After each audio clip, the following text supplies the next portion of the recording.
नमस्कार, स्वागत है आपका। मैं हूं अश्विनी मिश्रा। आइए आपको लेके चलते हैं जम्मू कश्मीर की यात्रा पर।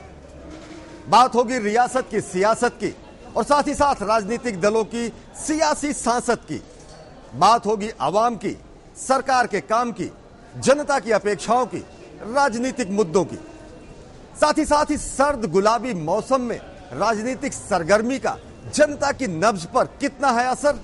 आइए शुरू करते हैं रियासत का सफर। ये राहत शिविर करीब एक दशक तक कश्मीर घाटी से आए विस्थापितों का शरणदाता रहा। 10 फीट से भी कम इस दायरे में पूरा का पूरा परिवार सिमटा होता था। जम्मू में इस मुट्ठी कैंप जैसे कई कैंप थे जहां लोग बेहद अफसोसनाक हालात में जीने के लिए मजबूर थे।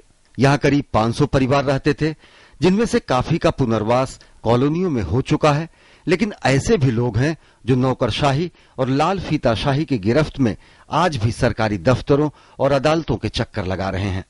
कोर्ट ने हमें परसों 2 महीने पहले आर्डर दिया है कि इनको भी कंसिडर किया जाए, लेकिन आज तक जो इन्होंने दूसरी अलॉटमेंट निकाली है उसमें भी हमें इन्होंने कंसिडर नहीं किया है। यूं तो कभी जम्मू को मंदिरों का शहर कहा जाता था, लेकिन अब इसे विस्थापितों का शहर माना जाता है। केंद्र सरकार की पुनर्वास योजना को तेजी से लागू न किए जाने से अभी भी 50,000 से अधिक कश्मीरी पंडितों की आबादी शहर में किराए के मकानों में रहती है। 40 परिवार गए हैं कोर्ट में, उनको मिला है ऑर्डर। बाकी जिनको ताकत नहीं था, बेचारों को कुछ रिलीफ मिल रहा था, वो कहां जाएंगे, वो भी ऐसे पड़े। मुट्ठी कैंप से सटी हुई पुनर्वास कॉलोनी एक सुकून भरा एहसास देती है। सभी बुनियादी सुविधाओं से सुसज्जित ये कॉलोनी जिनको मिल गई है वे अपने को भाग्यशाली समझते हैं। बाकी बचे हुए अपनी किस्मत फिरने की बाट जोहते हैं। मुट्ठी कैंप और नगरोटा में कुल मिलाकर करीब 5,500 परिवारों का पुनर्वास हो चुका है, लेकिन 50,000 से अधिक लोग अभी भी अपनी किस्मत पर जी रहे हैं। सरकारी महकमे की मिलीभगत से एक ही परिवार के कई सदस्यों को सरकारी फ्लैट मिल गए हैं और हजारों ऐसे हैं जिन्हें एक कमरा भी नसीब नहीं हुआ है।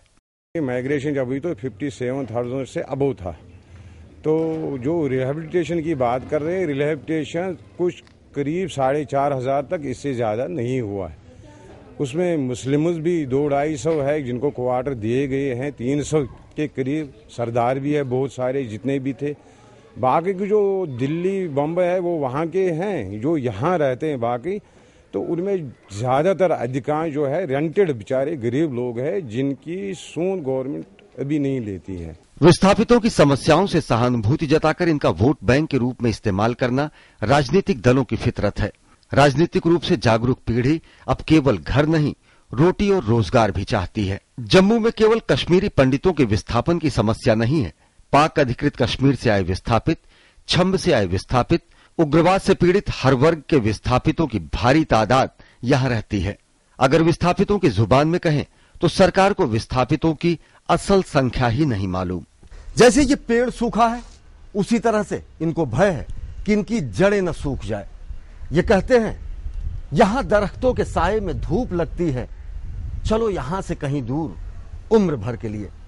जरूरत है उन्हें यहां पुनर्वास देने की और उनकी पहचान को पुनर्भाषित करने की।